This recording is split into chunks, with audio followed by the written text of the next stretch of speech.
उत्तर प्रदेश की योगी सरकार अलीगढ़ जिले के लोधा में जाट राजा महेंद्र प्रताप सिंह के नाम पर राज्य विश्वविद्यालय बना रही है। 14 सितंबर को देश के प्रधानमंत्री नरेंद्र मोदी विश्वविद्यालय और डिफेंस कॉरिडोर का शिलान्यास करेंगे। आखिर कौन थे जाट राजा महेंद्र प्रताप सिंह, जिनके नाम पर यूपी सरकार राज्य विश्वविद्यालय बना रही है और शिलान्यास करने देश के प्रधानमंत्री मोदी आ रहे हैं। 1 दिसंबर 1886 में मुरसान के राजा घनश्याम सिंह के घर तीसरा बेटा पैदा हुआ। उस बच्चे का नाम रखा गया महेंद्र प्रताप। उस वक्त हाथरस के राजा थे हरनारायण सिंह। उनका कोई बेटा नहीं था। तब राजा ने महेंद्र प्रताप को गोद लिया। राजा हरनारायण ने महेंद्र प्रताप को अच्छी शिक्षा दिलाई। राजा महेंद्र प्रताप ने बीए तक पढ़ाई की थी। बताया जाता है कि राजा महेंद्र प्रताप बीए की फाइनल परीक्षा नहीं दे सके थे। दरअसल वो उस वक्त करीब 16 साल के थे और कॉलेज चल ही रहा था। तभी राजा हरनारायण सिंह ने उनकी शादी जिंद रियासत की बलवीर कौर से करा दी। बताया जाता है कि राजा महेंद्र प्रताप की बारात संगरूर जानी थी। सिर्फ इस शादी के लिए हाथरस से संगरूर के बीच 2 स्पेशल ट्रेन चलाई गई थी। जाट राजा महेंद्र प्रताप सिंह ने अलीगढ़ में सर सैयद खान द्वारा स्थापित स्कूल में बीए तक की शिक्षा ली। इसके बाद वो करीब 18 देशों की यात्रा करने के बाद वृंदावन के केसी घाट स्थित अपने महल में 1909 में प्रेम महाविद्यालय तकनीकी संस्थान की स्थापना की। ये संस्थान एशिया का पहला और विश्व का दूसरा टेक्निकल कॉलेज था।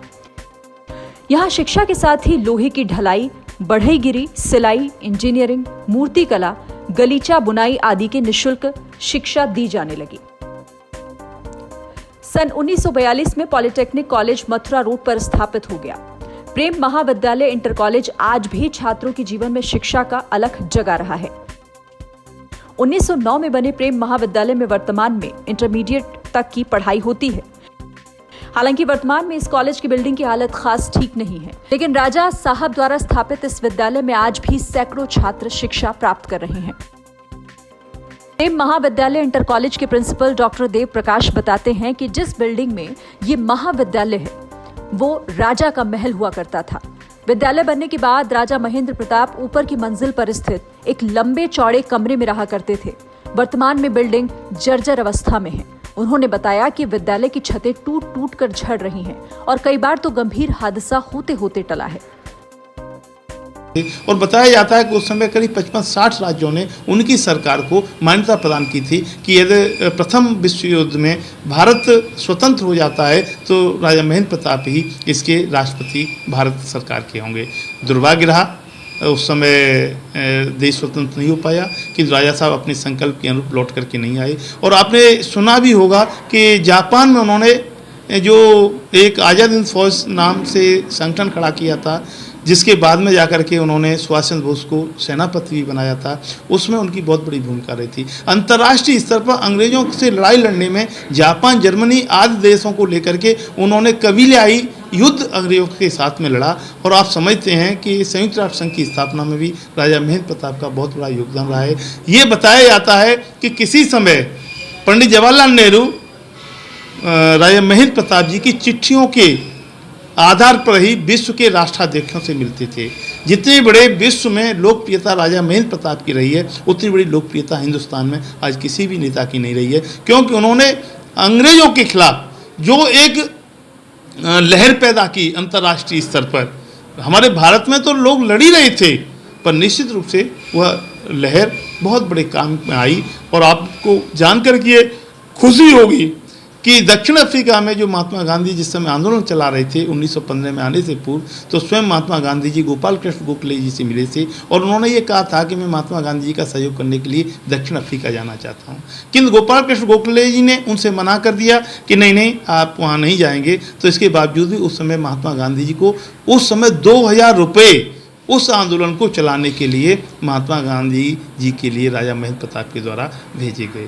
और शिक्षा की यदि बात की जाए तो मैं समझता हूं कि हिंदुस्तान में आज तक ऐसा शिक्षा प्रेमी व्यक्ति नहीं हुआ है जिन्होंने 1909 में प्रेम महाविद्यालय, 1911 में अपनी 80 एकड़ ज़मीन गुरुकुल विश्वविद्यालय को प्रदान की और उसमें गुरुकुल विश्वविद्यालय की स्थापना की। IIB बुलंदशहर में जसनावली में एक सहायता प्राप्त इंटरमीडिएट कॉलेज राजा महेंद्र प्रताप जी के नाम से चलता है। अलीगढ़ में DAV इंटर कॉलेज सहित करीब 15-16 कॉलेज राजा महेंद्र प्रताप के द्वारा खोली गई हैं। और मैं समझता हूं कि निश्चित रूप से शिक्षा के क्षेत्र में और देश की स्वतंत्रता के योगदान में जो राजा महेंद्र प्रताप जी का योगदान है वो अभूत और अभिनव है। और मैं समझता हूं कि जो उनको सम्मान आज प्रधानमंत्री श्री नरेंद्र मोदी द्वारा मिल रहा है, निश्चित रूप से ही वो वंदनीय है, अभिनंदनीय है। उनके नाम से विश्वविद्यालय बन रही है। किंतु मैं आपके चैनल के माध्यम से एक बात जरूर कहना चाहूँगा कि ये प्रेम महाविद्यालय 1909 में सबसे पहले उनके द्वारा स्थापित किया गया।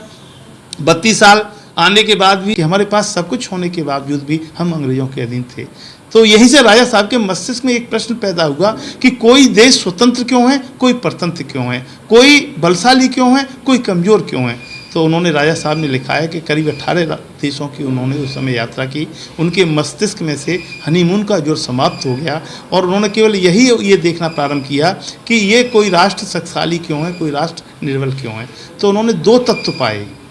उन्होंने कहा कि ये 2 तत्व किसी राष्ट्र पर, किसी समाज पर या किसी परिवार में होते हैं तो बलशाली हो जाता है निश्चित रूप से, और ये 2 तत्व नहीं होते हैं तो निश्चित रूप से वो व्यक्ति कमज़ोर हो जाता है, समाज कमज़ोर हो जाता है, राष्ट्र कमज़ोर हो जाता है। पहला तत्व राजा साहब ने पाया एजुकेशन।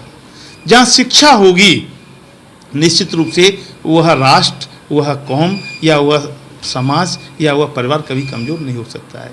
और दूसरा राजा साहब ने विचार किया कि कभी कभी एजुकेशन से भी व्यक्ति कमज़ोर को दूर नहीं कर पाता है, क्योंकि उसके लिए पेट भरने की सबसे महत्वपूर्ण आवश्यकता होती है। इसलिए एजुकेशन के साथ में एम्प्लॉयमेंट का होना भी बहुत आवश्यक है।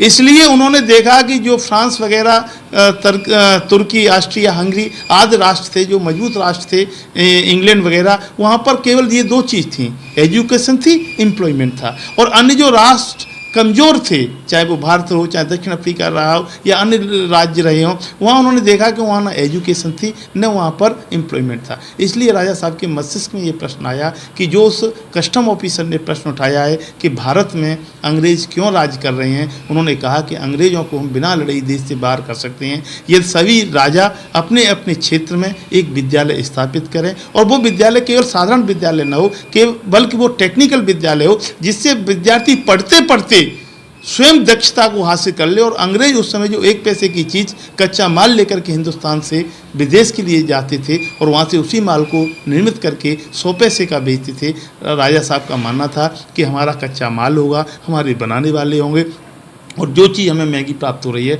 वो हमारी जनता को भी प्राप्त होगी। इस दृष्टिकोण को, इस कंसेप्ट की वजह से राजा साहब ने सबसे पहले इस प्रेम महाविद्यालय तकनीकी शिक्षा संस्थान की 1909 में स्थापना की।